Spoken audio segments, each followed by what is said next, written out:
बाकी बच्चे खेल कूद में लगे रहते थे, वहीं त्रिकुटा का पूरा ध्यान भगवान विष्णु की गहरी भक्ति और ध्यान में लगा रहता था।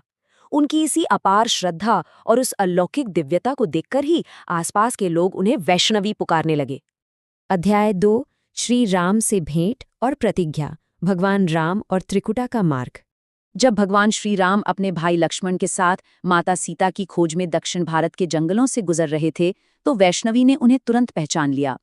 उन्होंने श्री राम के सामने उन्हें पति रूप में पाने की इच्छा रखी। लेकिन जैसा कि हम सब जानते हैं, भगवान राम एक पत्नी व्रत से बंधे थे। उन्होंने मुस्कुराते हुए कहा कि हे देवी, इस अवतार में मैं केवल सीता के प्रति प्रतिज्ञाबद्ध हूँ। लेकिन साथ ही उन्होंने एक बहुत ही सुंदर वचन दिया कि कलयुग में जब मैं अपना कल की अवतार लूंगा, तब मैं आपसे अवश्य विवाह करूंगा। और इसी के साथ भगवान राम ने उन्हें एक दिव्य आदेश भी दिया। उन्होंने वैष्णवी से कहा, आप जय माता दी। इस खास प्रस्तुति में आपका स्वागत है।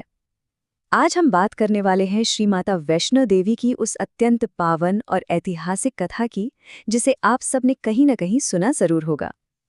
लेकिन आज हम इसे एक अलग नजरिए से देखेंगे। हम जानेंगे कि कैसे एक प्राचीन ब्रह्मांडीय घटनाक्रम बिल्कुल सटीक रूप से उस भौतिक तीर्थ यात्रा से जुड़ता है, जिस पर आज लाखों श्रद्धालु हर साल पूरी श्रद्धा से जाते हैं। तो चलिए शुरू करते हैं। अब आपके मन में ये सवाल आ सकता है कि आखिर त्रिकुटा पर्वत की इस पवित्र यात्रा के पीछे की असली प्रामाणिक कहानी क्या है।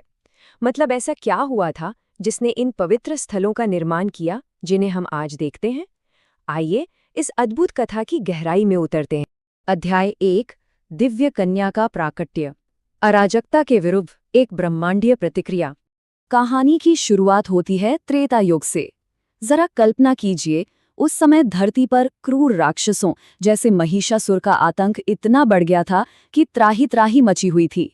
ऋषियों मुनियों का यज्ञ करना तक असंभव हो गया था और अधर्म चारों ओर फैल रहा था।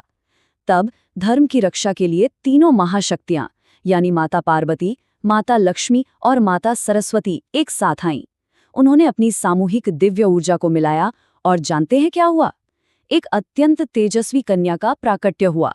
देवियों के निर्देश पर इस कन्या ने दक्षिण भारत में रहने वाले निसंतान रत्नाकर सागर के घर जन्म लिया और उनका नाम रखा गया त्रिकुटा। अब बचपन से ही त्रिकुटा आम बच्चों जैसी बिल्कुल नहीं थी। मतलब जहां बाकी बच्चे खेल कूद में लगे रहते थे, वहीं त्रिकुटा का पूरा ध्यान भगवान विष्णु की गहरी भक्ति और ध्यान में लगा रहता था। उनकी इसी अपार श्रद्धा और उस अलौकिक दिव्यता को देखकर ही आसपास के लोग उन्हें वैष्णवी पुकारने लगे। अध्याय 2 श्री राम से भेंट